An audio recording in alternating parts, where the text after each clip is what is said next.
OK. Donc, nous allons lire aujourd'hui dans l'Épître de Paul aux Romains, l'Épître de Paul aux Romains au chapitre 1, puis on va lire à partir du verset 13, puis on va aller jusqu'à la fin du chapitre. Donc, je commence la lecture. Romains 1 et le verset 13, c'est Paul qui écrit à ses croyants qui sont à Rome. Il va leur dire, je ne veux pas vous laisser ignorer, frères, que j'ai souvent formé le projet d'aller vous voir afin de recueillir quelques fruits parmi vous, comme parmi les autres nations. Mais j'en ai été empêché jusqu'ici.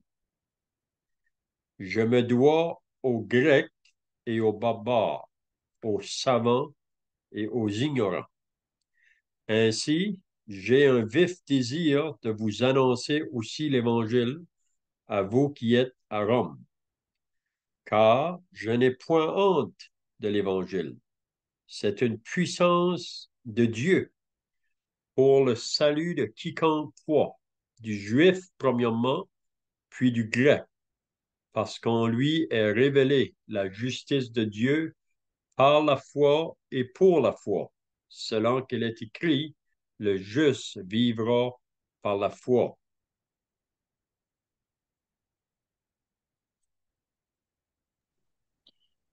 La colère de Dieu se révèle du ciel contre toute impiété et toute injustice des hommes qui retiennent injustement la vérité captive.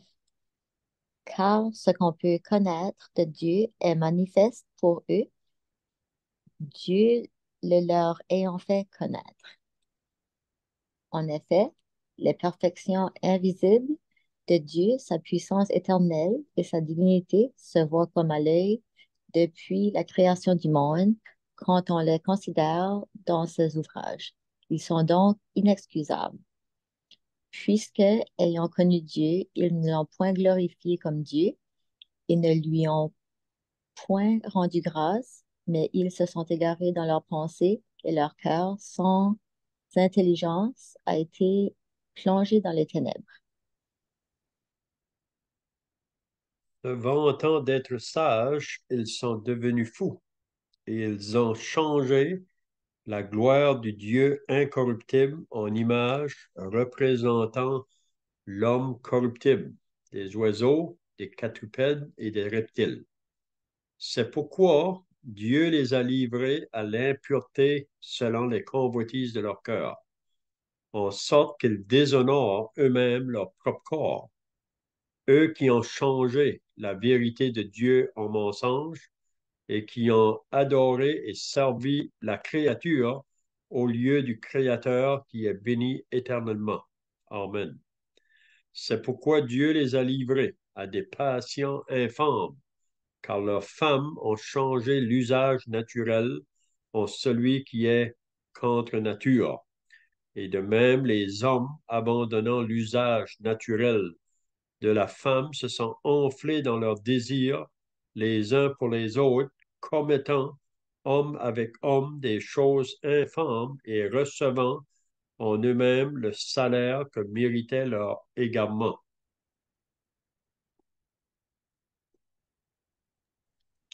Comme ils ne se sont pas souciés de connaître Dieu, Dieu les a livrés à leur sens réprouvé pour commettre des choses indignes. Étant remplis de toute espèce d'injustice, de méchanceté, de cupidité, de malice, pleins d'envie, de meurtre, de querelles, de ruse, de malignité. Rapporteurs, médisants, impies, arrogants, hautains, fanfarons, ingénieux au mal, rebelles à leurs parents, dépourvus d'intelligence, de loyauté, d'affection naturelle et de miséricorde. Et bien qu'ils connaissaient le jugement de Dieu, déclarant dignes de mort ceux qui commettent de telles choses, non seulement ils les font, mais ils approuvent pour ceux qui les font. Amen. Amen.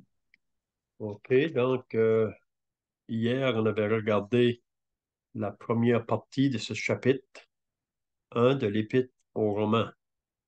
Puis on avait dit que Paul est celui qui a écrit cette épître à ses croyants qui se trouvaient à Rome. On avait vu là que Paul se disait un serviteur de Jésus-Christ. Il avait été appelé à être apôtre ou un envoyé. Il a été mis à part pour annoncer l'évangile de Dieu. Donc, l'apôtre Paul est un homme que Dieu a appelé. On sait que avant que Dieu l'a appelé, il était un persécuteur de l'Église. Il persécutait les chrétiens. C'est un homme qui a grandi dans la religion du judaïsme. Il était bien zélé pour la religion de ses pères, mais pensant qu'il connaissait Dieu, mais il ne connaissait pas. Il persécutait les croyants. Puis, comme on a dit hier, un jour, quand il s'en allait dans une ville pour persécuter les croyants, il a été arrêté par Dieu. Il a été jeté par terre en plein midi. Puis il y a une voix qui s'est fait entendre, Saul, Saul, pourquoi me persécutes-tu? Qui es-tu, Seigneur? Je suis Jésus que tu persécutes. Donc cet homme-là a été complètement changé, transformé, puis il va être appelé par Dieu pour aller annoncer le message de l'Évangile. Donc ici, il écrit à ses croyants qui se trouvent à Rome. C'est pas lui qui a apporté l'Évangile dans cette place-là. On croit que c'est quelqu'un qui était au jour de la Pentecôte, là, qu'on lit dans les Actes des Apôtres au chapitre 2. Pierre avait prêché son premier message au jour de la Pentecôte, quand ils avaient reçu le Saint-Esprit. Puis il y a beaucoup de personnes qui se trouvaient là. Il y a des gens de Rome qui se trouvaient là. Puis il y en a plusieurs qui se sont convertis. Donc, après qu'ils ont été convertis, il y en a deux autres qui sont retournés dans leur ville, puis ils ont parlé de l'Évangile. Puis des personnes ont été converties. Puis il y a eu une église là qui a été fondée à Rome, une église locale même, qui pouvait en avoir plus qu'une assemblée locale dans cette église. Donc, qu'est-ce qu'on a lu aujourd'hui? C'est là qu'on avait terminé hier. Paul nous dit qu'il avait eu le désir d'aller les voir et il voulait aller voir ces chrétiens-là. Donc, on lit au verset 13, je ne veux pas vous laisser ignorer, frères, que j'ai souvent formé le projet d'aller vers vous, vous voir, afin de recueillir quelques fruits parmi vous, comme parmi les autres nations. Donc, Paul dit qu'il avait eu le désir d'aller là, même qu'il a souvent formé le projet d'aller, mais il dit, j'en ai été empêché jusqu'ici. Donc, qu'est-ce qui avait empêché Paul d'y aller jusqu'ici? On voit ça à la fin de l'épître, là, dans le chapitre 15, c'est que Paul était occupé à propager l'Évangile dans d'autres endroits. Donc, c'est ça qui était un peu l'empêchement pour qu'il aille à Rome. Parce qu'on sait que parfois, on lit ça dans l'Épître aux Thessaloniciens, quand Paul voulait aller dans la ville de Thessalonique, ça dit aussi qu'il a voulu aller là deux fois, mais Satan l'avait empêché.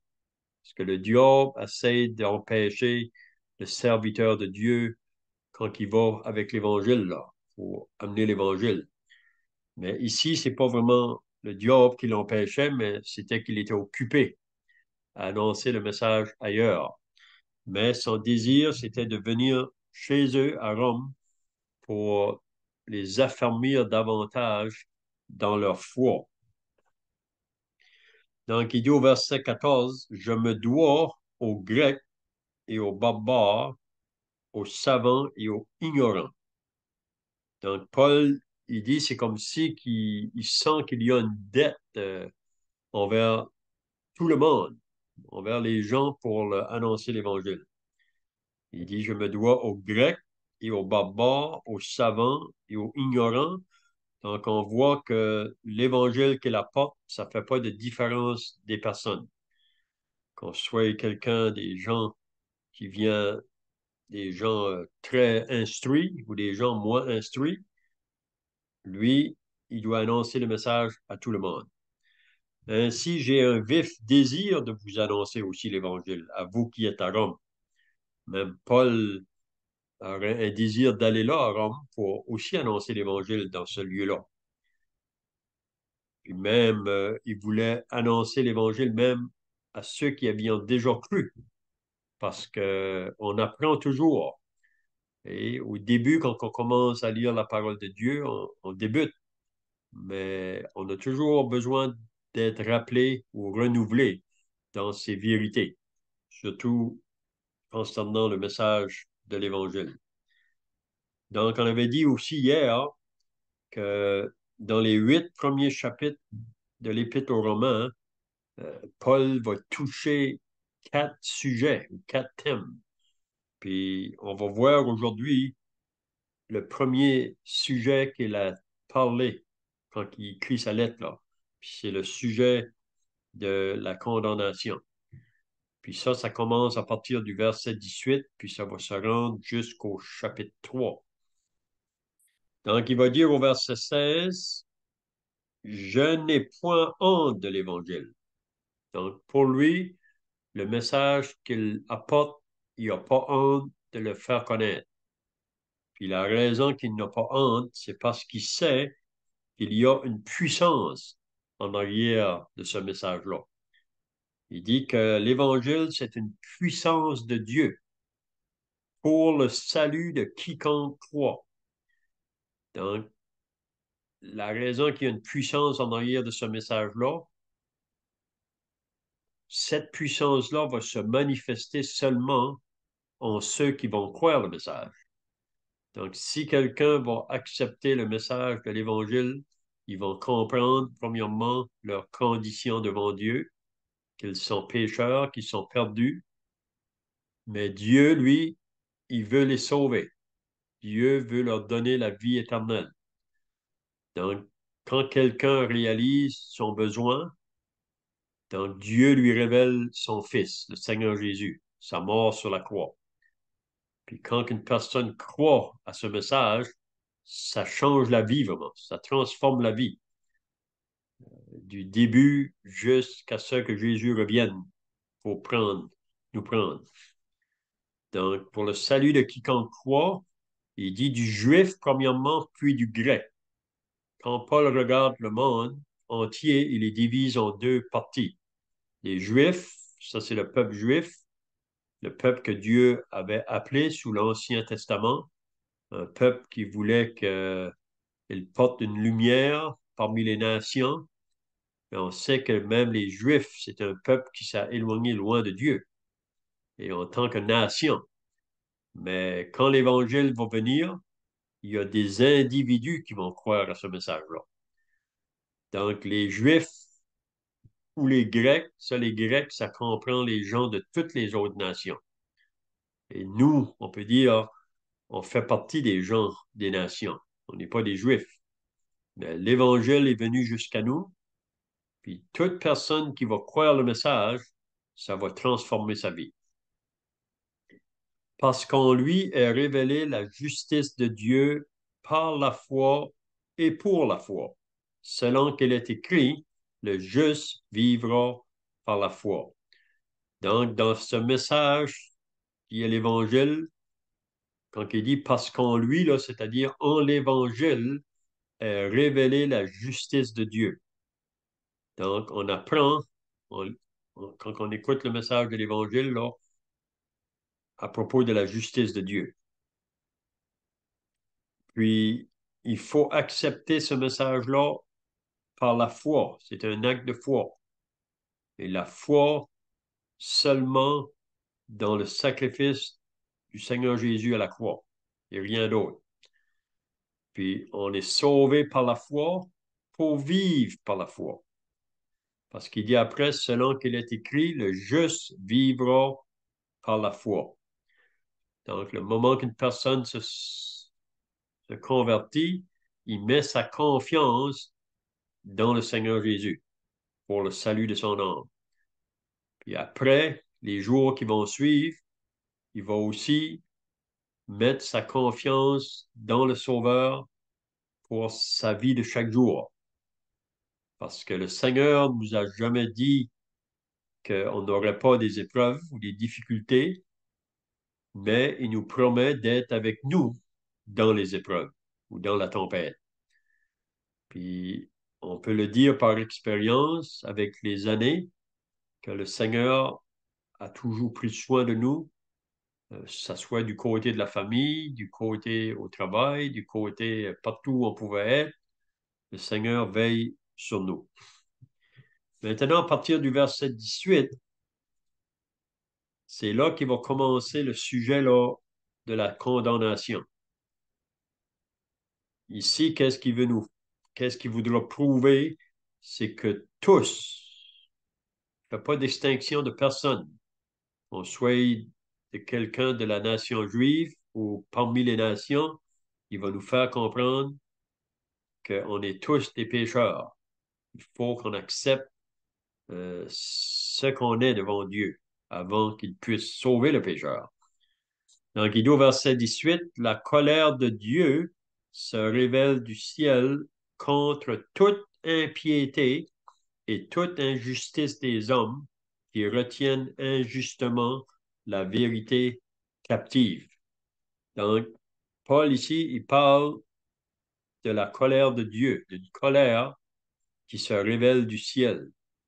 On sait qu'on vit dans un monde aujourd'hui où on n'aime pas trop parler du côté de la colère de Dieu. Souvent, on entend parler que Dieu est amour. L'amour de Dieu, c'est vrai.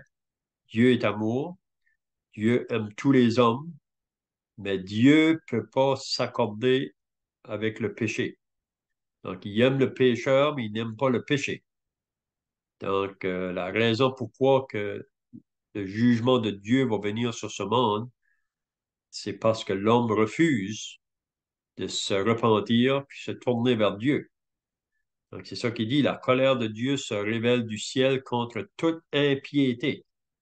Donc, l'impiété, vraiment, c'est le contraire de la piété. Et la piété, c'est une vie d'attachement à Dieu. L'impiété, c'est le contraire. C'est l'homme qui vit sans Dieu, qui veut vivre dans la vie du péché et le monde, toutes les choses que le monde peut nous offrir. Donc ça, c'est une vie associée à l'impiété. Et toute injustice des hommes. Donc il y a beaucoup d'injustice dans le monde aujourd'hui. Puis l'homme aujourd'hui, dans son péché, il refuse d'entendre la parole de Dieu ou la vérité. Donc il veut tenir la vérité comme captive. Il veut la garder comme cachée. Mais Dieu quand même parle aujourd'hui. Puis on voit ici dans ce qu'on va lire là, qu'il nous parle de trois manières. Il peut nous parler au moyen de sa création, quand on regarde la création en dehors, la beauté de la nature, le soleil, les étoiles, la lune, tout ce que Dieu a créé, ça devrait convaincre l'homme à propos qu'il y a un Dieu créateur. Aussi, Dieu nous parle par le moyen de sa parole. Il nous a laissé sa parole, il nous parle par cela. Puis aussi, il nous parle au travers de notre conscience. Donc, il dit au verset 19, car ce qu'on peut connaître de Dieu est manifeste pour eux, Dieu le leur ayant fait connaître. Donc, Dieu parle. En effet, les perfections invisibles de Dieu, sa puissance éternelle et sa divinité se voient comme à l'œil depuis la création du monde quand on les considère dans ses ouvrages. Donc, il dit, l'homme est inexcusable. Il n'y a personne un jour qui pourra dire à Dieu, moi, j'ai pas pu te connaître et t'es pas manifesté à moi. Non. Dieu, aujourd'hui, par sa création, il parle aux hommes. L'homme qui regarde la création devrait reconnaître qu'il y a un vrai Dieu créateur qui a fait toutes ces choses. Donc, devant Dieu, personne n'aura des excuses. Puisque, ayant connu Dieu, ils ne l'ont point glorifié comme Dieu. Donc, ça veut dire qu'au travers de la création, ils ont connu qu'il y a un être supérieur, mais ils ne lui ont pas donné la première place. Ils ne l'ont point glorifié comme Dieu et ne lui ont point rendu gloire. Ça veut dire qu'ils n'ont pas remercié Dieu pour tout ce que Dieu leur donne à chaque jour. C'est Dieu qui pourvoit à tout. Oui. Mais ils se sont égarés. Donc l'homme, si on refuse de reconnaître le vrai Créateur, le vrai Dieu, donc l'homme s'égare. Il s'est égaré dans leurs pensées et leur cœur sans intelligence a été plongé dans les ténèbres. Parce que Dieu est lumière. Donc, si on refuse de reconnaître Dieu comme celui qui est vrai, celui qui est lumière, donc on va aller dans le chemin des ténèbres, contraire à Dieu. Ça, c'est vraiment le chemin de l'ennemi de Dieu, diable. Donc, se vantant d'être sage, aujourd'hui, l'homme se vante beaucoup d'être sage par son intelligence, par toutes les choses que l'homme a pu faire, mais ils sont devenus fous parce que beaucoup, aujourd'hui, font beaucoup de choses, mais Dieu n'a pas de place dans leur vie. Dieu est mis à côté. Se vantant d'être sages, ils sont devenus fous. Ils ont changé la gloire du Dieu incorruptible en image représentant l'homme corruptible, des oiseaux, des quadrupèdes et des reptiles. Donc, parce que l'homme ne veut pas se soumettre au vrai Dieu, donc il va se tourner vers des faux dieux. Il va se faire des dieux. Puis, qu'est-ce que Paul veut nous faire comprendre ici? Que l'homme, en s'éloignant de Dieu, il vient comme la bête. Il va venir même plus bas que la bête. Et il va venir très loin de Dieu. Le verset 24, c'est pourquoi Dieu les a livrés à l'impureté. Donc, l'homme veut suivre son propre chemin, donc Dieu le laisse aller dans son chemin. Puis, le chemin de l'homme sans Dieu, c'est le chemin du péché. Donc, il dit, c'est pourquoi Dieu les a livrés à l'impureté selon les convoitises de leur cœur, en sorte qu'ils déshonorent eux-mêmes leur propre corps. Donc, on a un exemple de ça là, avec le fils prodigue. Je ne sais pas si tu te rappelles du fils prodigue, Non, je m'en souviens pas. mais le fils prodigue, c'est un jeune homme. Il tient deux fils vraiment dans une famille. Puis le plus jeune a demandé à son père qu'il lui donne son héritage. Il voulait que son père lui donne ses biens pendant que le père vivait encore. D'habitude, le père donne l'héritage. Après qu'il est mort, son héritage va aller à ses enfants. Mais là, le fils prodigue, ce jeune homme-là, il va avoir ça maintenant. Puis si on lit dans Luc chapitre 15, le père va lui donner son héritage. Puis probablement le père ne savait pas, mais le fils, dans sa tête, quand il va avoir l'héritage de son père, il va partir. Il veut s'en aller dans les villes, la grande ville, pour aller s'amuser dans la vie du péché. C'est ça qu'il a fait. Après que son père lui a donné son héritage, ça dit qu'il est parti dans un pays éloigné. Puis il a tout dépensé ses biens dans la débauche.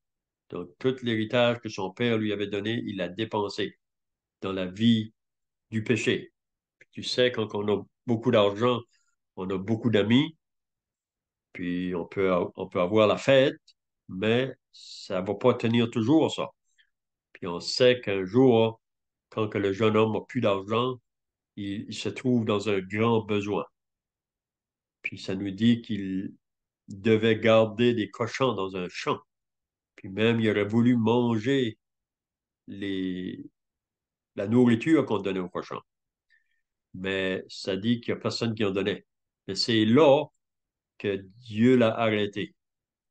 C'est là que Dieu lui a parlé. Ça dit qu'il a commencé à entrer en lui-même, puis il a commencé à penser à son père. Puis il disait en lui-même, chez mon père, il y a du bien en abondance, il y a de la nourriture là. Et moi ici, je meurs de faim. Et chez mon père, il y a du travail à faire. Ici, il est obligé de travailler à garder des pourceaux. Il a dit, je vais retourner vers mon père. Je vais lui dire, mon père, j'ai péché contre le ciel et contre toi. Je ne suis même pas digne d'être appelé ton fils. Puis, si tu te rappelles, là, il va revenir vers son père. Quand son père va le voir venir de loin, son père va courir, puis il va l'embrasser, puis il va dire, mon fils qui était mort est maintenant revenu à la vie. Mon fils qui était perdu a été retrouvé. Donc, c'est un peu la même pensée ici. Si l'homme refuse de se tourner vers Dieu, donc il va partir dans son propre chemin. Dieu le laisse aller. Euh, Dieu ne peut pas nous retenir si on ne veut pas rester près de lui. Si on veut aller ailleurs, il va nous laisser aller. Donc, c'est ça qu'il dit ici, au verset 25. Eux qui ont changé la vérité de Dieu en mensonge et qui ont adoré et servi la créature au lieu du Créateur qui est béni éternellement. Amen. Donc, aujourd'hui, on dit ce qui est bien, on dit c'est mal. Ce qui est mal, on dit que c'est bien. Oui? Donc, ils changent la vérité de Dieu. Puis, plutôt d'adorer le Créateur, celui qui les a créés, le vrai Dieu, ils adorent sa créature. Donc, aujourd'hui, on se fait un Dieu avec les arbres. On peut se faire un Dieu avec le soleil ou la lune, les étoiles, avec les hommes même. On se fait des idoles ou des images. Hein. Donc, plutôt d'adorer le Créateur, on adore sa créature. Donc, le verset 26, il va dire, c'est pourquoi Dieu les a livrés à des passions infâmes. Qu'est-ce que ça veut dire, ça? Dieu les a livrés à des passions infâmes. Est-ce que tu sais qu'est-ce que ça veut dire? Non, non, il faudrait que tu m'expliques. OK. Donc, qu'est-ce qui veut C'est dire le les mot passions? infâme. C'est C'est des pas. infâme. Hein? C'est le mot infâme que je suis pas sûre que ça veut dire. Ouais, mais c'est des passions vraiment, on s'adonne à toutes sortes de péchés. Ah oui, oui. Quand on Sont pas purs. Des pensées non pures, tu veux dire? c'est ça. Quand on se Oui. détourne de Dieu, souvent on s'en va vers d'autres dieux. On se fait des dieux à nous autres mêmes. Puis souvent, on s'en va dans la vie du péché, de la débauche, dans toutes ses formes. Donc ici, c'est ça qu'il dit. Il dit, car leurs femmes ont changé l'usage naturel en celui qui est contre nature. Ça veut dire que les femmes vont aller avec d'autres femmes. Et ça, c'est le péché qu'on peut faire avec le corps, là, dans le côté de la sexualité. Donc, les femmes vont vers d'autres femmes. Il dit au verset 27, de même, les hommes, abandonnant l'usage naturel de la femme, se sont enflammés dans leurs désirs les uns pour les autres, commettant homme avec homme des choses infâmes. Ça veut dire que c'est des choses qui ne sont pas en accord avec la volonté de Dieu. C'est vraiment, comme tu disais tout à l'heure, c'est une vie associée à l'impureté. Oui. Et recevant en eux-mêmes le salaire que méritait leur égarement. Donc, si on s'éloigne de Dieu, on peut y aller très loin dans la vie là, du péché. Puis même Israël est vraiment un exemple de ça. Si tu lis l'Ancien Testament, Israël s'est éloigné de Dieu, donc ils sont mis dans toutes sortes de difficultés, hein, et beaucoup de problèmes. Donc le verset 28, comme ils ne se sont pas souciés de connaître Dieu, donc ils n'ont pas pris de temps pour Dieu. Puis c'est un peu comme le monde vit aujourd'hui. On vit dans un monde qui est très vite, un monde qui n'a pas de temps pour s'arrêter, même pour penser à Dieu. Même, on va vivre prochainement la fête de Noël. On dit que c'est la fête du Seigneur Jésus, mais beaucoup de gens n'ont pas de temps pour Jésus. Et c'est la fête. On pense à fêter, à s'amuser, mais on n'a pas de temps. Même c'est dans le temps de l'année, parfois, où il y a plus de difficultés dans le monde parmi les familles, parce que il y a beaucoup de boissons qui rentrent en jeu, la drogue, il y a toutes sortes de choses. Puis l'homme se plonge davantage dans la vie du mal. Comme ils ne se sont pas souciés de connaître Dieu, Dieu les a livrés à leur sens réprouvé pour commettre des choses indignes. Donc, là, il mentionne une liste de choses. Puis quand on lit ça, puis on regarde la manière que le monde vit aujourd'hui, c'est exactement ce que Paul nous dit, c'est là. Étant rempli de toute espèce d'injustice, de méchanceté et de cupidité, l'amour de l'argent, de malice, plein d'envie, de meurtre. Et partout, on entend aujourd'hui la guerre, les bruits de guerre, les meurtres ici, les meurtres là, des querelles, de ruse, de malignité, rapporteur, médisant, impie, arrogant, hautain, fanfaron. Donc peut-être tu auras le temps de regarder ces mots-là dans le dictionnaire par la suite. Qu'est-ce que ça veut dire? Oui, il y en a beaucoup. Ingénieux au mal, ça veut dire qu'il invente toujours le mal de plus en plus et pour amuser le monde. Aujourd'hui, si tu vas apporter quelque chose qui va être associé à la méchanceté, on dirait que le monde est attiré vers ça. Ils veulent voir ces choses-là.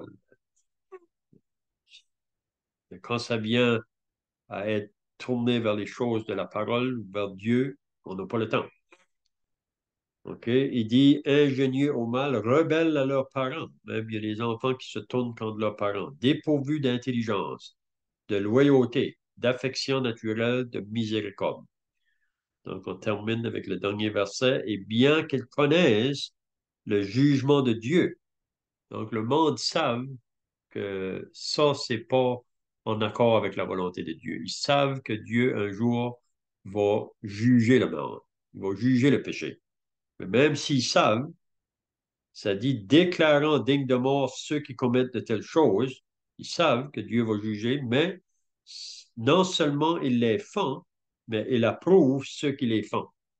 Donc, ça veut dire qu'ils veulent simplement vivre dans cette vie qui est associée au péché, une vie qui est contraire à Dieu.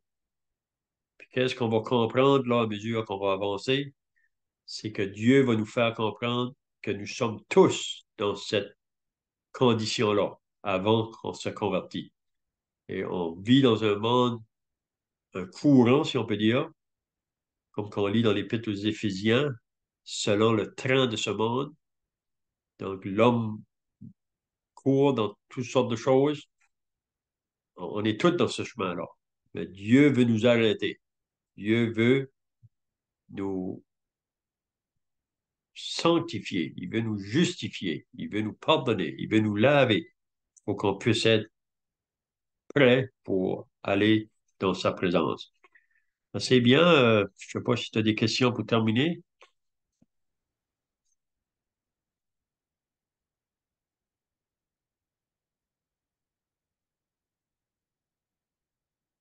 Allô? Allô? Ah, j'ai peut-être mal pesé. Oui, non, tout est beau. OK, c'est bon. Donc, qu'est-ce que tu as retenu aujourd'hui en peu de mots? On a parlé, ben, le premier sujet, c'est la condamnation, qu'on est tous des pécheurs. Il parlait de la colère de Dieu. Dieu ne peut pas s'accorder avec les pécheurs. Puis on a parlé de l'impiété. Ça, c'est ceux qui veulent vivre dans la vie du péché. Euh, Puis à travers la création, qu'on n'a pas remercié Dieu pour tout ce qu'il a fait pour nous autres. Souvent, on oublie. Puis que l'homme souvent s'égare dans ses pensées. Puis ils font beaucoup de choses comme se vanter, puis c'est contraire à la volonté de Dieu, là. Puis ils font pas de place pour Dieu dernièrement souvent. Euh, Puis ils sont souvent dans le chemin du péché, que la vie sans Dieu. Puis que si on s'éloigne de Dieu, on peut aller très très loin dans la vie du péché. Mais Parce qu'on est souvent prêt, c'est comme l'homme est souvent prêt, c'est comme à Noël, là. D'habitude, c'est la fête de Jésus, mais tout le monde est trop occupé à faire des parties, puis boire, puis des drogues.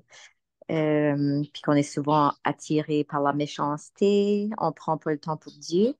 Puis, mais Dieu veut nous pardonner. Après tout ça, Dieu veut nous pardonner pour qu'on puisse aller vers lui à la fin. C'est ça.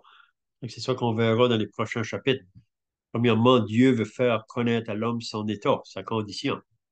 Et donc, après que l'homme voit qu'il est pécheur, qu'il est loin de Dieu, qu'il est perdu dans cet état-là, donc, qu'est-ce qu'on va voir par la suite? Il va nous dire comment qu'on peut être justifié, comment est-ce qu'on peut être amené à Dieu. Et c'est seulement par un moyen, c'est par Jésus, sa mort sur la croix. Donc, c'est ça qu'on verra là, à mesure qu'on va avancer. Assez bien, on va terminer par la prière, puis on va se reprendre un autre jour, si Dieu le veut. OK. Notre Dieu et notre Père, nous voulons maintenant nous approcher devant ta présence, nous réalisant que ta parole nous a été laissée pour qu'on puisse apprendre à connaître tes pensées et tes voies. Aide-nous à la méditer davantage et que nous puissions réaliser que l'homme sans Dieu est perdu, mais que Dieu, dans son amour, veut réconcilier les hommes à lui. Il a envoyé son Fils, son unique, nous disant que quiconque va croire en lui ne périra point, mais qu'il aura la vie éternelle. Donc, je te prie ta bénédiction sur Mélodie et ceux qui vont pouvoir écouter ce message par la suite, que tu puisses leur parler. Donc, nous voulons nous remettre à toi pour cette lecture au nom du Seigneur Jésus. Amen. Amen. Ben, c'est bien, Mélanie. Donc, on se reprend un autre jour si Dieu le veut. OK. Merci beaucoup. Bonne fin de journée. Bye. Bye. Bye.